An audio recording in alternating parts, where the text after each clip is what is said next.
Hola, ¿qué tal? ¿Cómo están? En este capítulo aprenderemos acerca de los aspectos esenciales para las tolerancias y los ajustes, como la normalización, la intercambiabilidad de las piezas y su medida nominal.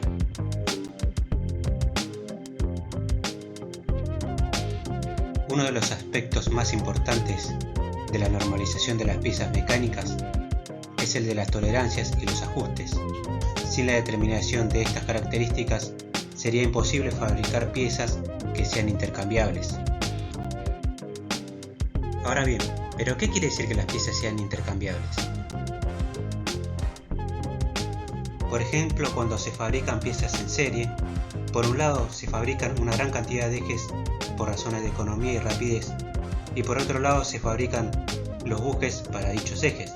Esto implica que se deberá cumplir con ciertos requisitos a fin de que al asentar o ajustar unos con otros puedan funcionar indistintamente del eje y del buje que se encajen. Para que esto sea posible deben cumplirse las siguientes condiciones. Todas las piezas de una misma serie deben tener dimensiones iguales dentro de una determinada tolerancia. El ajuste de las diferentes piezas de la misma serie deben hacerse sin retoque de ningún tipo de clase. Una pieza rota o desgastada por el uso debe poderse reemplazar rápidamente por otro tipo de pieza de la misma clase. Por lo tanto, podemos decir entonces que la normalización es un conjunto de normas que reglamentan un gran número de fenómenos a fin de ordenarlos. Existen instituciones que son las que determinan las normas y los estándares de las dimensiones de las piezas. Estas instituciones están formadas por un grupo de personas de varios países o de un solo país. En base a su experiencia, cuantifican los límites permisibles. Entre ellos podemos mencionar a los siguientes: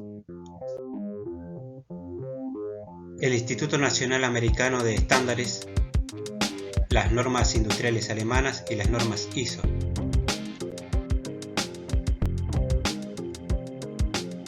Ya hemos introducido el tema de intercambiabilidad como uno de los requisitos de gran importancia para la fabricación en serie.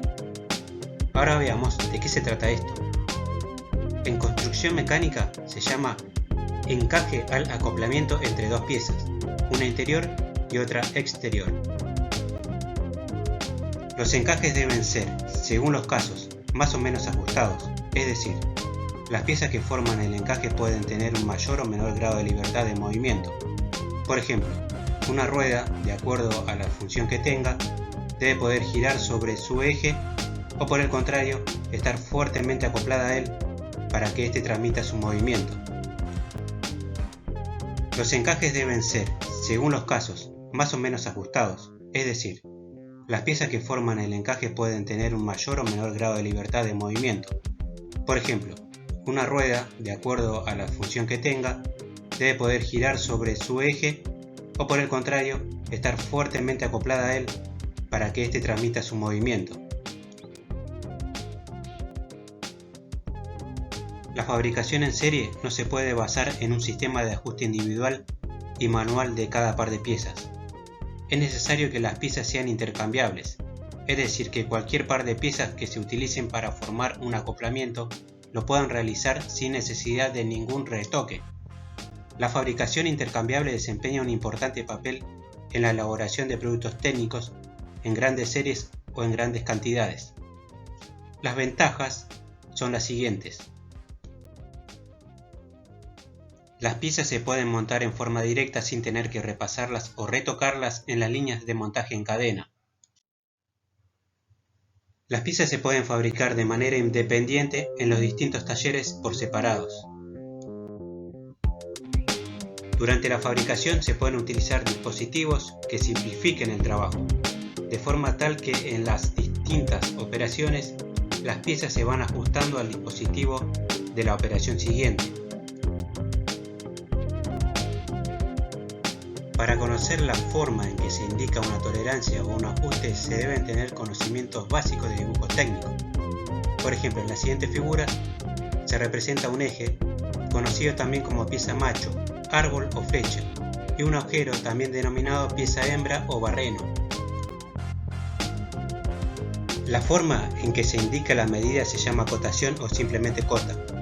Observe cómo la acotación para el agujero es interior y para el eje es exterior. Si intentáramos que el eje de la figura anterior encastre en el agujero, tendríamos dos casos. Que el eje fuera más chico o el agujero más grande. En este caso el eje pasaría con facilidad. Que el eje fuera más grande o el agujero más chico. En este caso el eje no pasaría. Ahora observemos los dos casos siguientes. Si el siguiente caso se presenta en dos piezas, ¿qué pasaría si tuviéramos que pasar por el mismo agujero 100 ejes? Lo más probable es que algunas piezas entren y otras no.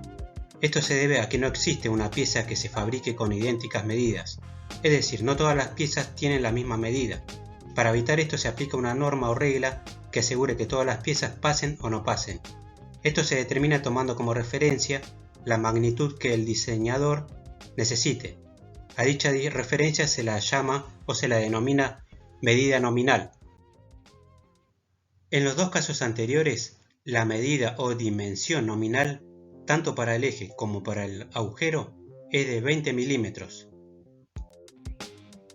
La medida nominal o medida de diseño es la medida de referencia a la que se aplican las tolerancias y que son útiles para identificarla en los dibujos.